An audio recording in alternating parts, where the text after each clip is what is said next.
These guys are ridiculous. These guys are ridiculous. And we are back with another episode of From the Rafters. Sam and Eric here, recording on Tuesday, May 24th, the day after the Celtics took down the Heat in Game 4. We didn't have an episode for you guys after Game 3. And no, it's not because we were upset, although we were upset. It's part of it. It's part of it. Killed your motivation a bit. Jack was traveling. I was having a lazy day that day.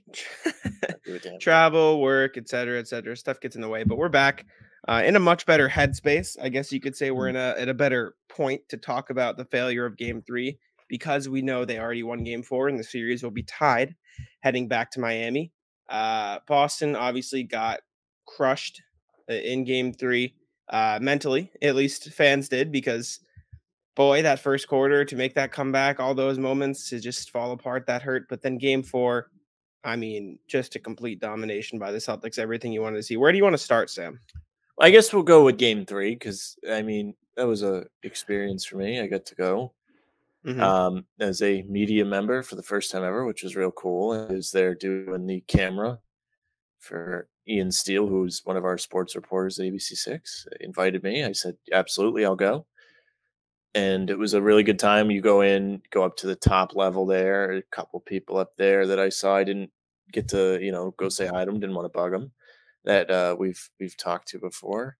But it was an experience. It was funny. We're up there. They win the tip, and I clap. And then they say, you can't do this. You cannot. And I was like, oh, my God, I'm so sorry. No bias up there. You cannot cheer in the press box. Which really isn't a surprise, but I had asked before, and I was like, what's it like up here?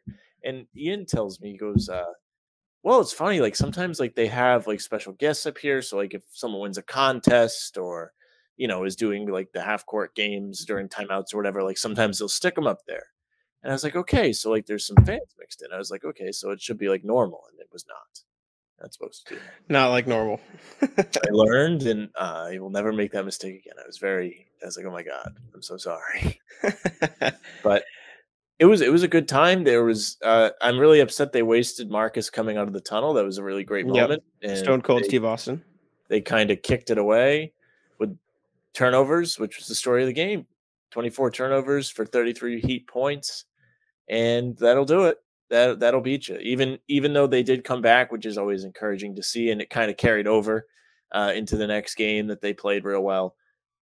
But you can't keep doing that to yourself, and that's probably going to be a thing we keep talking about today, because I feel this way. You may not, but I feel like the Celtics have inflicted wounds to themselves throughout this series. Has Miami done things correctly? Yes, but primarily I feel like the Celtics kicked away Game 1. They were really lethargic in the third quarter. Miami absolutely capitalized on it and made them pay. They came out dead in Game 3 for whatever reason. I personally think it's because they played like crappy dubstep before tip-off, but that's just me. But and they turned the ball over a bunch of times. Even despite coming out flat, like they really should have won that game. They were there. And that's my thing always. You're there, win. I don't care what the story is. I don't care how it happened. If you're in position to win, you win, and they didn't do it. So I just feel like they've kicked themselves or shot themselves in the foot too many times this series. And watching the two wins, they've just been dominations, both of them. So it's in there. And they've showed you it for stretches, even in games they lost. So they need to put it together for the full game in those other games. I don't know what the extra motivation they need is, but this series very well could have been a sweep. I mean, if they don't like crap out, maybe not Game 1, but Game 3, I definitely think they should have won. The Celtics did not deserve to win Game 3, and I'll stand by that. They did not deserve it. No, they were not the better team. They were not the better team. The Miami Heat were the better team.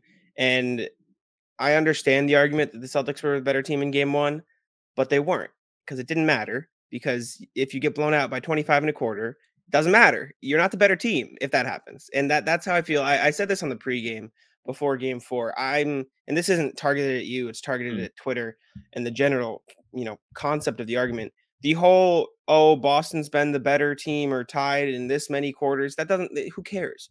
Spoelstra talked about it too, and that's I agree not what with I'm his saying, point. I know. I'm just saying.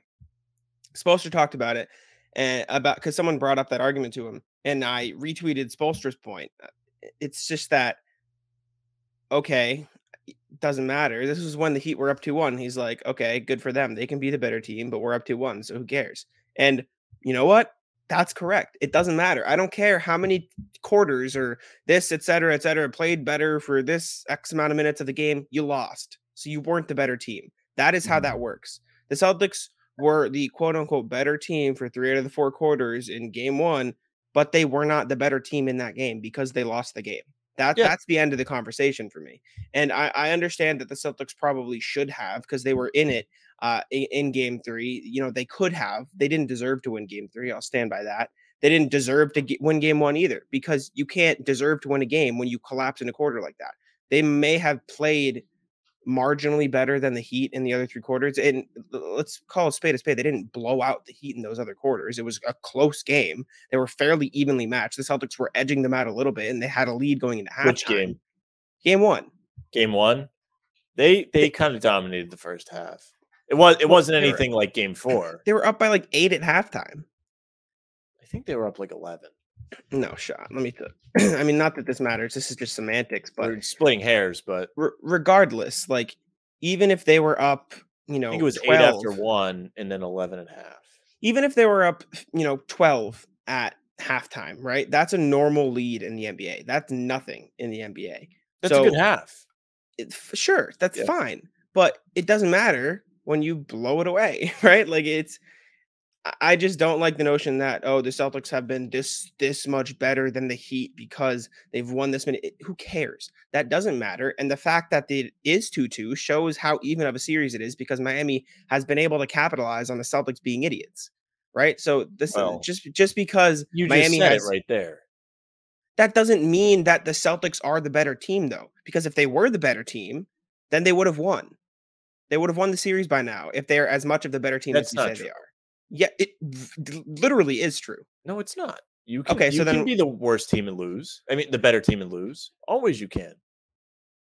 And then you weren't the better team because you lost. Well, it's not necessarily true. Yes, some days it's not your night. Outside of injuries, if you're the better team and lose, then were you really the better team? No. I would argue in a series or a game? In a series. Okay, fair. But listen, I'm not saying that they deserve. Celtics were up 8 at halftime in game 1. Okay, well, I'm wrong. I'm not saying they deserve to win those games. I'm saying that they were in position to win and they failed to do so. Less because of Miami and more because you said it perfectly. They were being idiots. And that to me is the thing that is sticking out, because I'll give you idiots in third quarter of game 1. Game 3 they deserve to lose though. Well, I think the first quarter in game 3 is not them necessarily being idiots, but I think them losing that game is them being idiots. Jaylen Brown continuing to dribble into 3 people.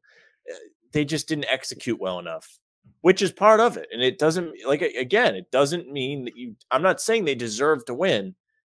Specifically in game 3, they were in position to win. They had all the momentum. Yes. And then Max Strus hit a huge shot. Even then, you can still not panic, and they panicked, which is a bad thing. I'll give you partially game 1. I will not concede on game 3. The Celtics did not deserve to win the game. I'm not saying they deserve to win. I'm saying they should have been able to get it together and win. They could have. Yeah, they had the opportunity. You never deserve to win. You had the opportunity to win. You did not, which is frustrating to me as a fan. Sure. Okay. Fine. I'm not saying they deserve to win. Miami executed better down the stretch than they did, and they lost. That's what happened. But I'm saying the way things were going, they should have been able to get it together, and they did not. And it felt more self-inflicted than anything. And I'll even go this far. I will stand by my statement that Miami was the better team in games 1 and 3, and Celtics were the better team in games 2 and 4. But the difference is the Celtics had opportunities to win games 1 and 3. Miami never had chances to win games 2 and 4. That's I'll give you that. But you know that's another part of it to me. Even when the Celtics are bad, one, it's because they do it to themselves. In this series, it feels like especially they've done it to themselves. Okay. And I don't know. Do you feel that? I know I'm not saying they deserve to win. I'm saying it feels like they're doing it to themselves when they lose. Partially, yes. Things harder on themselves than it should be. The turnovers are mostly them doing it to themselves because they're playing sloppy, and the energy at the start of game 3 was their own fault. But I You don't can blame the media crew that played that dubstep before the tip. I also don't want it, but I just don't want to take stuff away from Miami because they are obviously a very good team as well. Is the point that I'm trying to get across. Listen, I feel like through these first 4 games, and we can get more specific later because I think Rob Williams is a massive factor. I talked to you guys in the chat yesterday during the game, and then really everywhere today. That's the take. So it's nothing special coming from me. But I just feel like the Celtics have had more control of this series. I think Okay. that's what I'm getting at. And they haven't necessarily capitalized on having that control, Sure. which sucks, which is why they're here where they're at 2-2, which after 4 games isn't too bad. However, they could easily be done with this series or up 3-1. And going forward, they need to maintain control, which I think is very likely, and capitalize on having that control. Miami is not a tough place to play. Besides the, I will say I was wrong about that. I'll admit my wrong. It's not. Dude, that place It's not sucks. what I thought. Yes, It's you were not. correct. It's not I was Golden wrong. State. It's not Boston. Milwaukee It's not even was Madison Square pumping. Garden for those people so desperate for something to cheer for. Even Milwaukee was bumping. Milwaukee is a good atmosphere. That's a tougher place to play. Miami is not that. It's a bunch of people like trying to have a good night and go out and have fun. It's not people that there are absolutely Heat fans. We had somebody in the comments of our one of our podcasts upset. Good for him. Thank you for listening. And it's good you support your team. But I just don't. The atmosphere there is nothing special. It's not a tough place to play. And also, the Celtics consistently throughout the playoffs and the second half of the season have been real good on the road. Game 5 is absolutely a winnable game. They need to go out and take it. I'm sick of them kicking games away. A trip to the finals is on the line. Both teams are banged up. Go out there and just win game 5. I'm so sick of you making it harder than it needs to be because it should not be this hard. But the Milwaukee series shouldn't have been 7 games. They should have taken care of business at the end of game 3 and called it a 6. It should have been 6. Well, it should have been 5. They crapped themselves at the end of that game too. And that was self-inflicted. They didn't hustle. They didn't get on the offensive glass.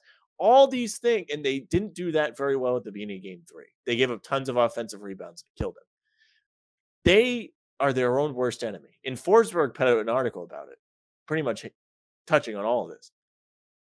It's unbelievable how much they've gotten in their own way so far. And here we are, 2-2. Mm-hmm. Yeah. I mean, the biggest difference is if you get in your own way against the Nets, they obviously don't have the talent to do it. Milwaukee and Miami do. That's why they're the 2 of the better teams. And if you open the door for them to make a comeback, they will capitalize, and that's why the Celtics have found so much trouble. Well, even against the Nets, I didn't feel like that was the case. It didn't feel like they were getting in their own way. Do you agree or disagree with that? I mean, I don't remember specifically, but I do remember the Nets having a few runs, but the Celtics clamped down on it quicker because I don't think the Nets were A, as well coached, B, had as much talent, or C, just were prepared for the moment as much as the Bucks and the Heat. So in game 1, the Celtics kicked away a 15-point lead and won at the buzzer. So that was one that they could have shot themselves in the foot. Game 2, they came out sloppy, but they got it under control in enough time to come back.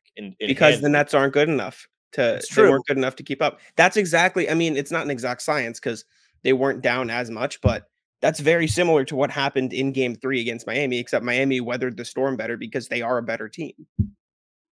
Yes. Right. It's not an exact comparison, but yes. I don't think you get away with what you saw in game 3 against the Bucks either, though. I feel like the Bucks should be the toughest Eastern Conference team they play.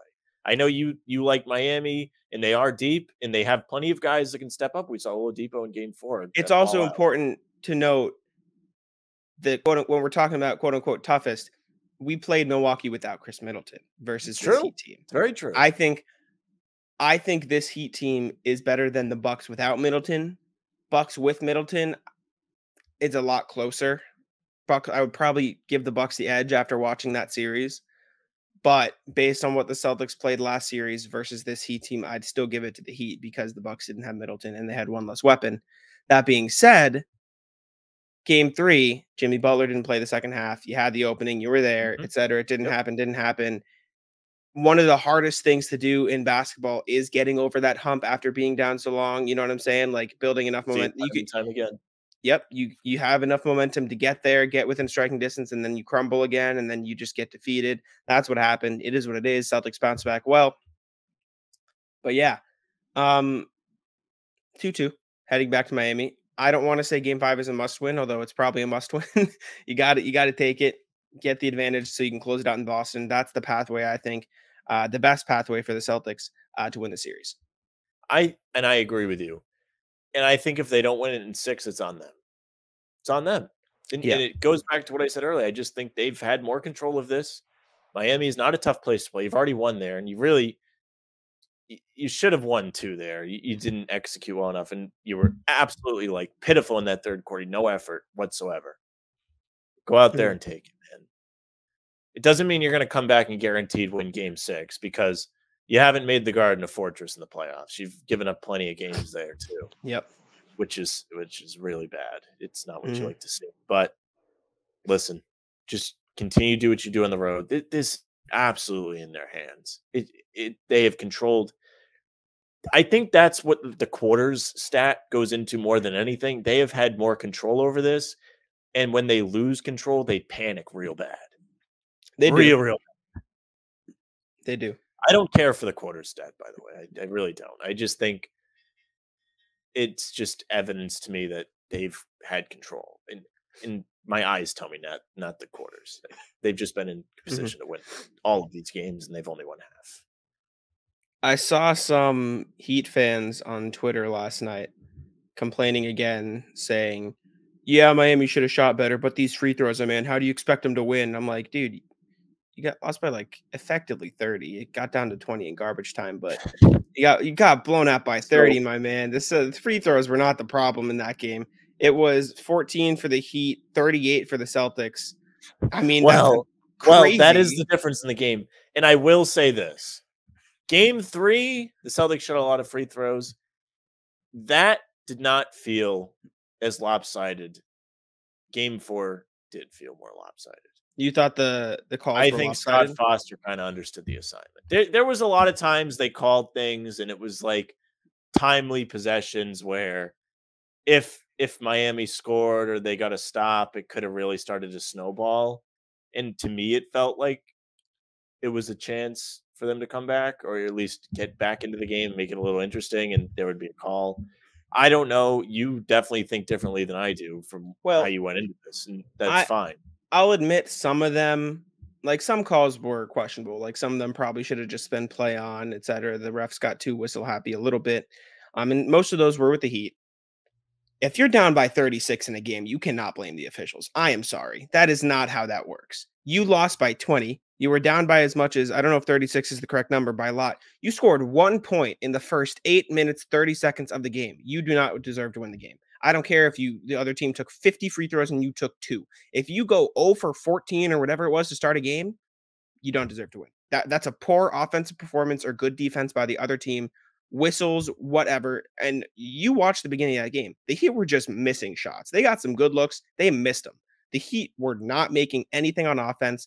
Sure, some of the calls the Celtics got were frustrating. If I'm a Heat fan, I would have been frustrated at some of the calls. At that point, you're down by 30. You don't deserve to win the game anyways. Right? Game 3, I can understand the argument more, if anything, because it was a closer game. You lost this game because you sucked on offense and the Celtics played good defense. The Celtics shot terribly from the field, by the way. They didn't Mhm. shoot well at all. They won the game because they played amazing defense. And I saw a take on Twitter that was I'll find it for you, but it was essentially this Celtics defense isn't even good. They're just getting bailed out by the refs, which is like the craziest thing I've seen in like a million years. The Celtics were the best defense in the regular season. Outside of the Bucks, they've been the best defense in the postseason, and they held the Heat to 82 points. Like, I don't understand how you can make the argument that the Celtics are a bad defense. That doesn't make like that's Mhm. ridiculous. Well, I'm never blaming the refs guy. I really am not, and you're not either. No. And it goes back to literally what I've talked about this whole time is literally just play better, and you win. Mhm. Play better, and you win. The funny thing is, though, to me, is the turnovers are pretty even. The shooting percentages aren't that far off. It does seem like quite the scoring difference for like similar statistics. But also, Miami got beat bad on the glass. That's one thing you can point at. I think the Celtics got tons and tons of offensive boards in that first half, and it killed They Miami. hustled better. And They hustled better. that's like what I'm talking about. You can do that literally all the time. Just make an emphasis to do it. Hmm. I agree. And like I said, you know, the refs probably, or no, I won't even say probably. Some of the calls the refs gave the Celtics were giving the Celtics. They shouldn't have been calls. But at that point in the game, the Heat had already like been down by 30. The quote I saw is Celtics defense has been average. What are you watching? Like Well, it what? depends who's playing. No, Depends who's playing. in general, the context was Celtics defense has been average. The Heat are just missing. I'm like, dude, how baffling. It's baffling. Al Horford clamped the shit out of Bam Adebayo, didn't let him do anything, had him in a body bag, right? Jimmy Yes. Butler wasn't able to get in the paint. I will say Jimmy Butler does look like he's injured still a little bit. He's not being as aggressive as normal, so maybe that's part of it. You know, Max Strus completely ran off the 3-point line. Would have been nice if Uh, that happened in game 3. True, very true. Kyle Lowry wasn't the same player. Maybe he's dealing with an injury too, sure, but like That hamstring injury looks like it had him in that last game. yeah, PJ Tucker got ran off the line. He got stuffed by Rob Williams on his floaters. Like the Celtics defense was doing their job. And saying that the Celtics have been average, the Heat are just bad, and the refs are winning. Like you lost by 30, or 20 because of garbage time. That Mhm. was one of the biggest blowouts of the playoffs so far, right? I understand the refs, like Scott Foster in particular, gave the Celtics some calls. I'll be the first to admit it. But at that point, the game had already You been won. understood. Yeah, But the game had already been won. I want to circle back because you said Rob Williams. When he's in and Al's in, the defense goes to another level. Yes. And specifically against Miami, it's real important for both them to play because when Bam plays well, like you saw in game 3, it's really more difficult on the Celtics to win because not only is he able to score, but he's going to have the confidence to be more aggressive on the offensive glass, Yep. which was part in why they went behind so much early in that game. You need Rob to show up for game 5. You need him to be healthy. It almost seems like just him being out there is enough just to make those guys think. Yeah. You can't let them get easy looks. And I think they missed Horford in game 1 a lot. It was just Rob out there, and Butler got inside and got whatever he wanted, and they were fouling him. Game 2, they both played, killed him. Mm-hmm. Game 3, just Horford plays. They get down real bad early. Then they claw back. Game 4, they both play, and it's another blowout. You need both. It's simple. And if you want to go back to the regular season, the Celtics at full strength in Miami, Miami at full strength in Miami. It's a blowout. Celtics. That's the only other real time you've seen both teams at full strength. The game in Boston a month ago, they were missing Rob. The Celtics failed to execute down the stretch. They melt against the zone, which happened at the beginning of game 3, which was remarkable to me because you literally lost a game a month ago because of that zone, and you come out and they slap it on you. You don't know what to do against it. That's really poor. They figured it out in game 4. They did try it, and it didn't work. But that was just a little tidbit of a thought I had. I was not happy about that. I saw that. You do miss Rob. You miss him. But when those guys are out there, Bam looks lost. Even when it's just Rob, his numbers are no good. But he was able to make enough of an impact because he's stronger than Rob. And Tice had to get some minutes in that game 1 to where he's able to get on the glass. Jimmy Butler's able to get on the glass. When Rob's out there, it does not seem like that's happening. When both of them are out there, excuse me. It doesn't seem like it's happening. Horford was super aggressive on the glass early in that game yesterday. Yeah. Yeah, for sure. I mean, when Rob and Al play, the Celtics are 4-2 in the postseason. Let me look at the regular season for you. It's remarkable that they lost any game. Well, those games were against Milwaukee, and Rob was not looking good. Yeah, those were Milwaukee games. I'm trying to load the regular season. It's taking a minute. They played 35 games together in the regular season, which is really low when you think about it. Of those 35 games, they won Let me take a look here 1 second. It's taking a minute. Excuse me. It's not loading, but I agree. Bam Adebayo isn't directly affected by Robert Williams as much.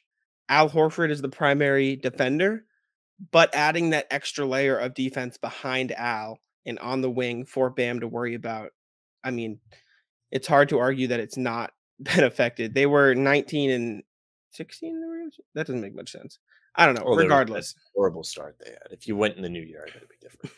very true. Anyways, yeah, you need both of them against this Miami team. They get in the paint. Not even just Bam. Jimmy Butler isn't able to get in the paint as much with both of those guys down there.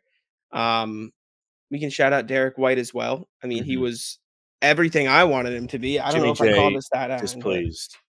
Yeah. Well, Jimmy J's agenda is still there because Derrick White didn't shoot well at all. He shot 4 for 14, 1 for 8. Matter. He came out hot and he made him when it counted. Once the game was over, he started missing. He didn't make a single shot after the first quarter, and he was phenomenal still. He had 8 rebounds, 6 assists, 13 points. He did everything you needed him to. He used the quote unquote new dad energy, as was pointed out after the game. Shout out Derrick White. I mean, what did I say? Derrick White is the only player who can get in the paint whenever he wants. He did that. He made a 1-3, but it was early in the game, so it was a huge for momentum. He drive and kicked. He made those passes Marcus did. He threw one to Rob. He threw a lob. It was nice. Like, he was running the offense like you needed him to. And after the game, he talked about how the team wants him to just be you, except like in quotations, not be Marcus. You don't need him to replace Marcus. You need him to play Derrick White in that role. And I think there's been inadvertent pressure on him to replace Marcus rather than just being him. And last night you saw Derrick White for Derrick White on a bad shooting night. And he's been having a lot of those in the postseason, so it may seem like normal, but over the course of his career outside of this season, he's been an average shooter. And if you can get back to that next year, the Celtics have one of the best 6 men in the league. I'm fine with him yesterday. He did everything you needed him to. And I don't think you can find me a game where you can say he hurt them. He's a reason they lost this game. I just don't think it's not something you really see.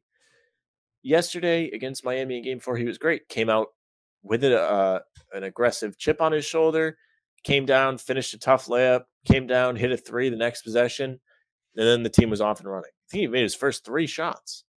Yeah, he scored the Celtics or the game's first 7 points. He scored the first 7 points of the game. Good work from Derrick White yesterday. He was a big part in that win because them getting out to that quick start was huge. It was great. This was one of the first games this postseason that the Celtics won while also shooting poorly from 3, which is a huge development because up to this point, if the Celtics didn't shoot well, they probably lost the game. In this one, they relied heavier on their defense, and it worked, right? And how many threes did they take? They took 34. Which is low for them. That is low for them, and they made 8. It's good. So, it's good they didn't take as many. They realized it wasn't their night. Not good they made 8. No. I mean, you always want to shoot a higher percentage, but that was a night where they didn't need to shoot a bunch of threes. Yep. And 3 of their 8 were Peyton Pritchard, so no one else had more than one. Fantastic, man. Even on defense, he's holding his own to an extent. He hasn't been perfect, and they exploit him every once in a while, but he definitely works and works and works on that end, and then he comes down and makes threes.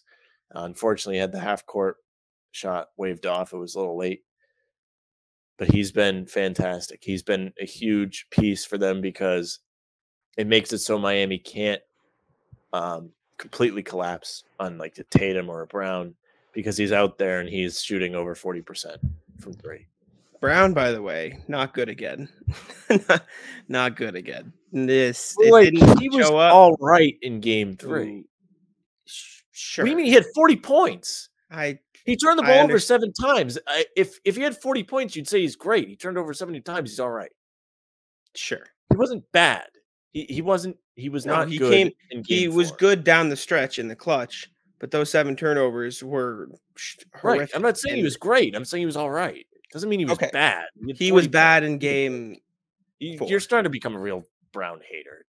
I mean, dude, he's He just I'm does not too saying much. it was great. I don't think he was great in game 4. He turned the ball over too much. I agree with you. It doesn't mean he was He was bad. he was okay If in it game wasn't for 3. him, that game's a blowout. Sure. Yes. Okay. Fine. He was okay. All right. Whatever. In There game you 3, go. he was bad in game 4. He's bad. Fine. Yeah, he didn't turn the ball over as much. There's a positive. It's growth. The biggest He was thing, forcing early though. that's what I was gonna say. He just tries too much to get in a rhythm. Like and you can't be doing that. And it's to the point where it's not like, okay, Jalen, don't do that next time. It's he's going to do that. And if it's not in a rhythm, then you just have to hope you win around it. Right. Which is a problem. Right. It's if he makes those rhythm shots, oh, nice. Celtics have a good chance to win this. If not, it's not like, okay, Jalen, settle down, play a different role. It's okay, now we have to figure out a way to win around Jalen desperately trying to get in a rhythm. That's the problem I have with Jaylen Brown. There's no other role he can play, which is frustrating to me. And maybe I'm a Jaylen Brown hater at this point, which sucks. You're But starting to sound like it. I don't I get it. mean, am I wrong? Tell me I'm wrong. Tell me that's wrong. Well, I will say this. In the Brooklyn series, he did take on more of a closer role, which was real nice to see. However, he is the first quarter guy, and he has been, and he's done great at it. He was off yesterday, and he was good in game 3. He was the only guy in game 3 that could score in the first quarter. And that's huge. And like I said, when he makes those forcing shots, it's awesome. And it gives the Celtics a better chance to win. But when he's not, he doesn't have the wherewithal to stop doing it. He just keeps going. That's I the think problem. in game 4, the shots were more forced than normal. It seemed like they were more forced than normal to me. I don't think he forces shots per se a lot in the first. I think Really? he takes a lot of shots. I just when you say 4 shots, I just think like, all right, like that was a bad shot. And that is something I thought to myself watching game 4. Even I mean, he made them in game 3, but there have been games where he comes out cold and you're like, all right, like these are still okay shots. Game 4, he was really looking for it. That I agree with. His start to game 4 is not good. Typically, he's fine in the first quarter. He's fine. I don't think he should. I think something we would agree on is in game 4, in a performance like game 4, he needs to realize it's not his night sooner. Yes. Because I still think in game 4, he came out and took maybe his first 4 shots. And I was like, okay, these are not bad shots. Then he really started to force. There was one layup in particular. He like drove into a couple guys and still went up and like threw it off the underside of the rim. Like that to me is not all right. Sure. My thing is, and I mean, this is just me rephrasing what I've already said. I think Jalen, the Celtics have to play around him when he plays poorly, but when he plays well, it helps him. With Jason Tatum, if he is playing poorly, usually, and it didn't happen because I mean, he's also at a fault of this. Usually, he takes on a playmaker role and provides them with other things. Jalen doesn't do that on the offensive end so far in his career. And if that's something he works on, which I think he can, and I think he can become a better passer and be another facilitator, um, then that's huge. Or at least look for better shots because half the time in that first quarter, especially, the one thing I'm sick of is the pull up threes, dude. Stop like the early shot clock, pull up in a defender's face, getting a rhythm ones. When they go in, they're fun, but when they're not, they're brutal. And even before they go in, when you see him take the shot, you Oh yeah, cringe, right? I It's one agree. of those, oh no, no, no. Oh All yes. right. Yeah. Or more often, oh no, no, no. Why did you do that? And then the other type of shot, I mean, I'm just like thinking of the shots he takes is when he dribbles through 4 defenders and tries to get a look at the rim and it's contested and he loses it or gets a contested shot at the rim. Like he takes the same kinds of looks. He needs to diversify that shot profile a little bit if he's going to keep trying to be this spark plug role in the first quarter. And like you said, it sucks that I sound like a Jaylen Brown hater at this point. And maybe I'm turning into one, but I'm telling you what I'm seeing and how I feel Jalen's playing. Because in the first quarter, it was bad. It was really bad. And I know the Celtics got off to such a hot start, so it didn't matter. But like they realistically could have been up by a lot more. And if they had shot well, and a big part of that was Jaylen Brown. Jason Tatum didn't shoot well either. But In the first quarter, he was pretty good. yeah, yeah. But I don't know. I'm I trying to agree with find. you. I don't think Brown made some good decisions in game 4, but game 3, aside from the turnovers, which were a big part of it, I'm not dismissing them, but as far as his shot selection goes, it's pretty good for the most part, especially once he got himself going. once you get going, you have a little bit more leeway with that. I understand what you mean, especially with pull-up threes over defenders. I don't like that. Really hate it. Hate it when Tatum does it. Don't like it when Brown does it. I have no problem with pull-up threes if they're open. That's fine. If you're on the break and you're running down the wing and they hit you in stride, take it. Take it. But don't try and create for yourself. There was one specific one yesterday where he'd already missed 3 or 4 and he's dribbling and then does the pullback, which he's been real good off of, but he missed. And it's like, okay, dude, it's not your night. And then next possession he came down and then forced the layup. So he needs this is a conversation we had about Tatum a lot this year, is he needs to recognize when it's not his night. And while the Celtics got better this season, Tatum continued to improve that. That was a big part of the team's improvement because even if he wasn't scoring, like you said, he's making a difference playmaking. Unfortunately, in game 3, you didn't get that, which sucked, and he turned it over a bunch of times and they lost. But typically, he does a pretty decent job at making an impact without having to score. Yes. Quick numbers. 43 of his shots this series had been contested or very contested. And what is the number? 31 of them haven't been.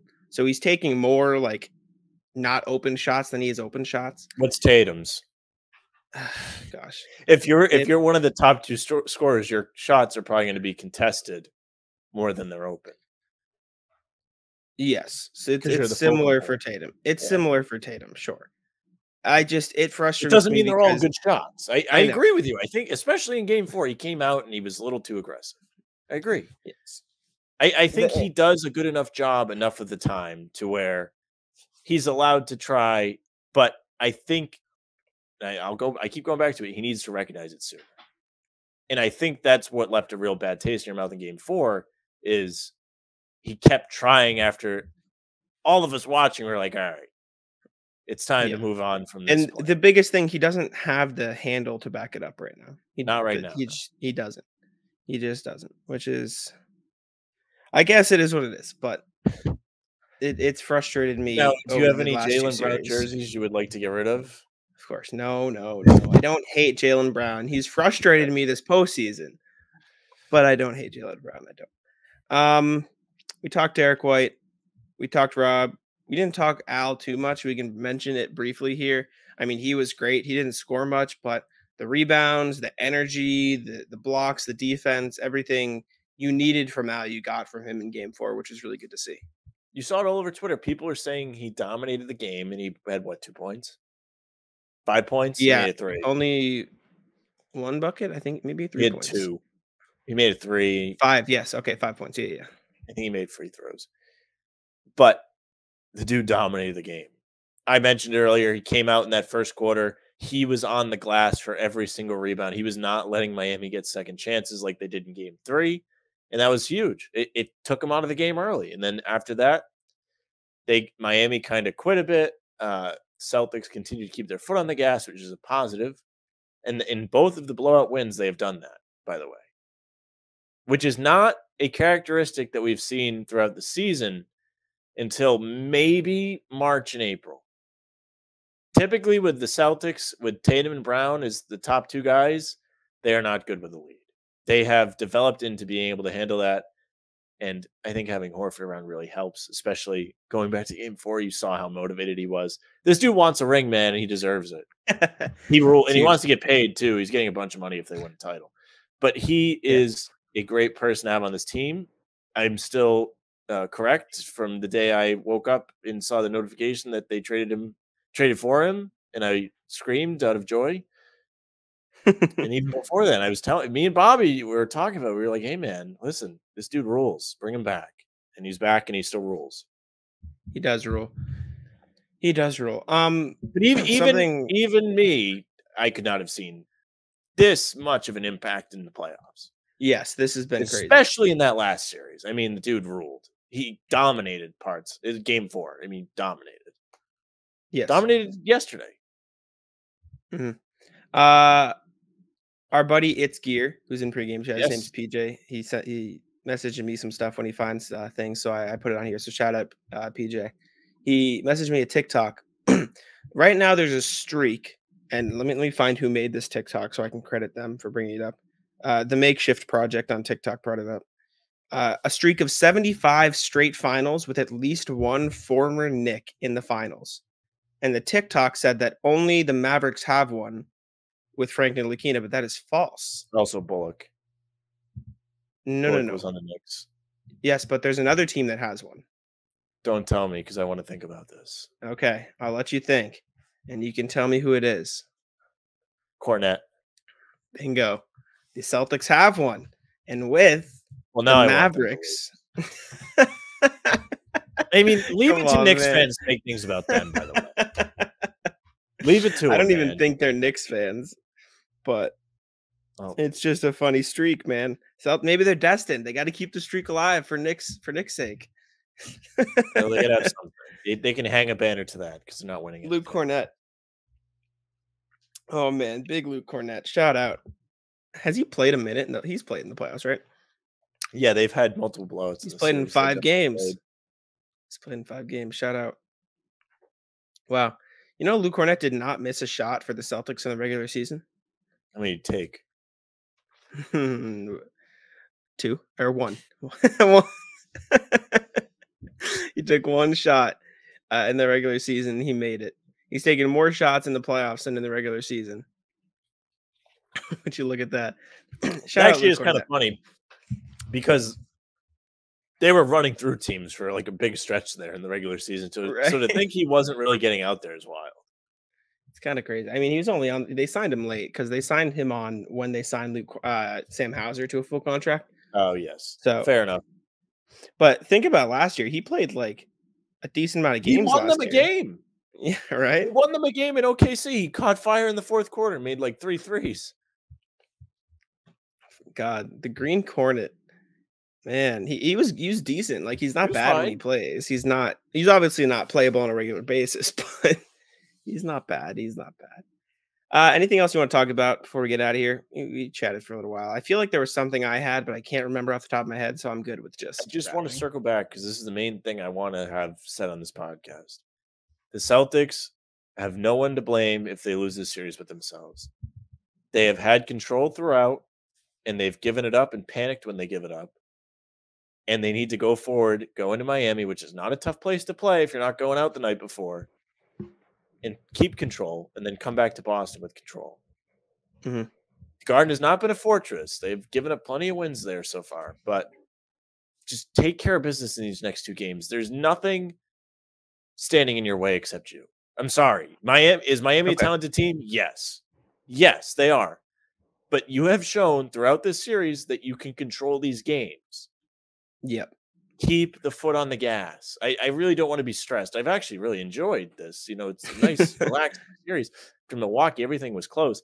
Also, Spoelstra did say, like anything they've done to us, I feel like we can do to them, and I just disagree.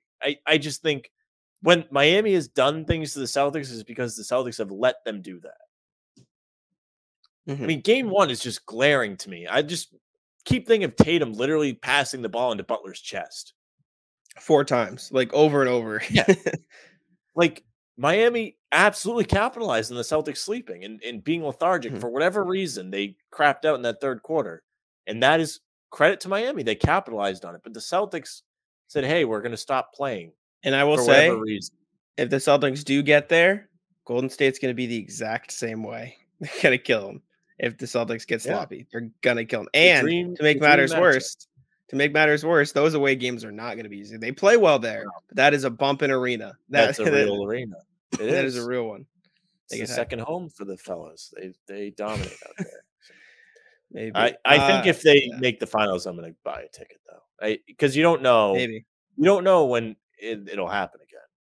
I mean, hopefully, it happens all the time. I mean, listen, they're primed to be good for a while here, but you never know. Mm-hmm. It's never easy to get there. Never easy to get there. Yeah, I'll say I think they're fully capable of taking care of business, winning in Miami, and then bringing it back home. And if it comes to that, I think they have to. After the game 4 win, all the quotes were, we're obviously good after a loss, but now we need to be able to find that same energy after a win. You have to come out the same after a win than after a loss. So I'm hoping they remember that, and I'm hoping they come out in the same way. I have a sneaking suspicion Game 5 is going to be the first close game of the series. That doesn't mean I don't think the Celtics can win. I think they can and should win the game, but I don't think it's going to be a blowout because I think Miami is going to have that intensity after a loss that the Celtics have had, and Miami obviously has had as well. But I also think the Celtics understand now that they need to bring it after a win. So I think they're also going to come with that fire. I think Game 5 will be a good game, and I think whoever loses that game, I'm not saying it's going to be a 6-game series. Whoever wins Game 5 wins, but with the way the series has gone, if there is a close game, whoever comes out on top is going to feel real good about themselves. I'll put it that way. Feel real That's a good. good point. I don't know if I think the Celtics would lose in 6, but that's me with my green glasses. I don't think so either because Milwaukee. I mean, they did it in Milwaukee. They lost Game 5. They came back and won, but it's going to be a juicer. Whoever wins Game 5, if it's a close game, especially. If you can recover from Game 5 against Milwaukee, you can recover from anything. Okay, You fair can. enough. Fair enough. And that is a championship comeback that the Celtics put on in that series. 2 pretty dominant wins, right? Like they kind of killed them in both of them, kind of like the Mavericks did to the Suns. Shut up. They need to be able to take care of business. I had like a specific thing I was going to say, but really that's it. Listen, just keep control of this series, man. You have done it throughout these 4 games. You've slipped up and let them get into it. And they're a good team. They're going to take care of business when you let them. But don't let them. Just don't let them. Don't be the absolute worst and you've swept them. You were the absolute worst for 2 quarters, which is your own fault, and they capitalized. It doesn't mean I don't care for that. I just don't care for that stat. I don't know. It doesn't mean the world, but there is some meaning to it. I understand. I agree with you on it. It doesn't mean you deserve to win. It doesn't. But it shows that you're capable of winning. I'll put it that way. Yes. You are capable of controlling this, which it just feel. I mean, do you feel that way? Do you feel like they've been in control for most of this? I feel like they should have been, but they haven't. I'll put it that way. They should have been in control, but they let it slip, and so they weren't. And that's what. Do you feel different about Miami than you did a week ago? No, I don't, because I still think even if the Celtics play really well, I don't think that means Miami's going to get crushed every time. Do you know what I'm saying? Like, yes, they did in games 2 and 4, but I still think Miami at the same time in those games also played below their potential. So I think if both of the teams play at full strength, do I think the Celtics are the better team? Probably. But I also think Miami's a really tough opponent. Neither team has just shown it in the same game as the other one, realistically speaking, for the entire game at least. Yes. So, yeah, I'll put it that way. It would be nice to have a full team. It would be nice for everyone to be healthy. That would be fantastic. What did you say? Nice to have a what? A fully healthy team. Oh, I thought you said a close game. Like, who are you? No. Well, Marcus and Rob are both questionable for Game 5. I think they're both going to play tomorrow. I would hope so. Rob seemed confident after his thing. Someone else was on Sam Hauser is also on the injury report, but that's okay. We don't know about Miami. I would assume they'll all play as well. Yeah, they're all going to be questionable. They'll all play. Yeah, of course. They need to stop allowing that. By the way, not that it deserves defense because the series is over. Miami started doing that, I think, because of the Sixers. Did you know? You remember what happened? So the Philly listed Embiid as doubtful the morning of, didn't give the Heat any updates. Upgraded him throughout the day. And then Miami was just like, so he's playing now? And they're like, oh yeah, sorry, we forgot to tell you. And Sixers got fined for it. But every game after that, the Heat have just listed everybody as questionable to keep people in the dark for as long as possible. So. Yeah. Well, it's stupid. They need to put an end to that. It is wild. It is the Bill Belichick Patriot strategy of just not telling anybody anything. It doesn't matter. Like, it matters if it's like Embiid. That I agree with. Like, he's someone you have to pay attention to. But like, if you're listening, the whole team is questionable. We all know it's a bunch of crap. And it's also like Strus and Vincent. Like, Vincent's been real good in this series. He's been a pain in the ass, especially in the 2 games in Miami. Yeah. But my goodness. Also, we didn't talk about this and we don't have to. I don't love, and Liam pointed this out, I don't like that they let Duncan Robinson see some go in. I don't like that they let him. I agree with that, but at the same time, like, I don't know. We'll see. I'll also say, though, if Spoelstra does say, oh, he made some shots, let's play him, they're just going to attack the shit out of Duncan Robinson. That dude can't guard. No, he can't. Anyways. Which in this series, you kind of have to. Yes, you do. But yeah, that's going to be it, I believe. Thank you guys so much for listening. As always, we very much appreciate it. And I'll throw it over to Sam. Yeah, thank you very much for listening or watching. If you're watching, you're probably on YouTube at Guy Boston Sports or Bannertown. If you are, make sure you like and subscribe. That way, I think the likes do something. If you're listening on a streaming platform, make sure you follow us in case Jack doesn't tweet the pod. That has become tradition. If he does, it's at Jack Simone NBA. You can also find You all could the tweet it articles. too, man. Come I can. on. I can. But you can find all these articles he does. He does a lot of good work. And if you follow me at Sam LaFrance NBA, I'll be complaining about that. It's our show. Tic tac.